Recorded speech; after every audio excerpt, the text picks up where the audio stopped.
It's time to prove the world that we belong. Let's talk about it.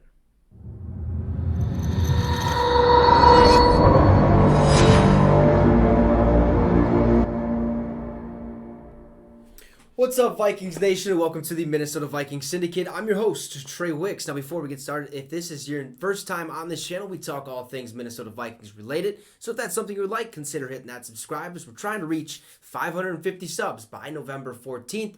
We're only 20 some away, so make sure to hit that subscribe. So, hey, it is time for the Vikings to prove the world wrong. Prove the world and the NFL fan base, I guess, or even their own fan base, other fan bases, that we belong at the top of the NFL. We are here to stay. We're a good football team.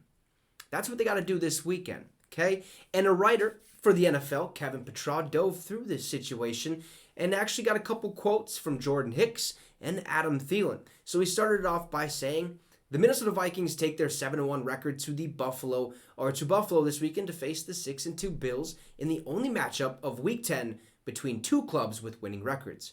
For Vikings players, the matchup against the AFC East leaders is a chance to prove their hot start to the season isn't a mirage. Okay? It's a great opportunity for us, Vikings linebacker Jordan Hicks said this week via the Pioneer Press. They're obviously a really good team. It's exciting. Okay? That's what you play this game for, to prove to yourself and to prove to the world that you're for real.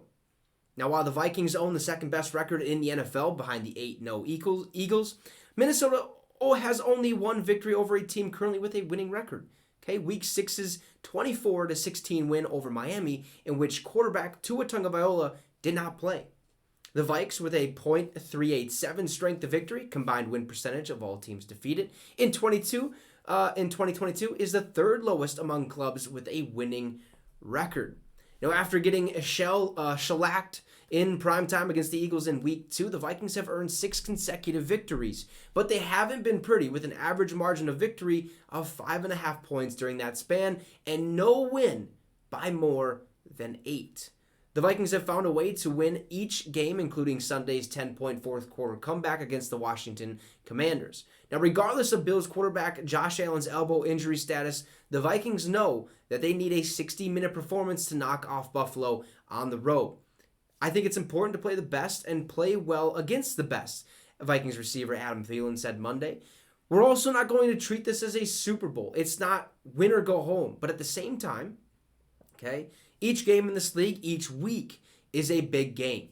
Long story short, we're not going to treat this like the Super Bowl, but it is a big game for us. A win would cement the Vikings' status as one of the best in the NFC. Conversely, a loss could underscore that they've beaten up bad teams thus far. And look, that's all I've been hearing, okay, from non-Vikings fans. Who have you really beaten this year? Okay, you really haven't beat anybody. The only time that you played a good team was the Eagles, and you guys lost. Okay, you guys got pounced on in primetime football. Yes, you beat the Dolphins, but they had no Tua. Okay, this team isn't for real. All the experts are saying, yeah, this Viking team's, who have they really beat? Well, guess what? Like I noted a couple times, a win is a win in the National Football League. If we win this week, the Vikings mean business. They're for real, and we belong at the top of the league. Okay? If we lose this week, I still believe that the Vikings are a good football team. We just happen to lose to a very good football team. So, I think win or lose, this will be a good one. I just see us coming out on top, especially if Josh Allen doesn't play. I don't think we should be scared of Case Keenum at all. It's going to be a close one, folks. It's going to be a tough one, but it's time for the Vikings to prove to the world that they belong at the top of the NFL. So with that being said, make sure to drop a like, leave a comment, and most importantly, subscribe to the channel, as we're trying to get 550 subs by November 14th. Have a great rest of your day, and Skol Vikes.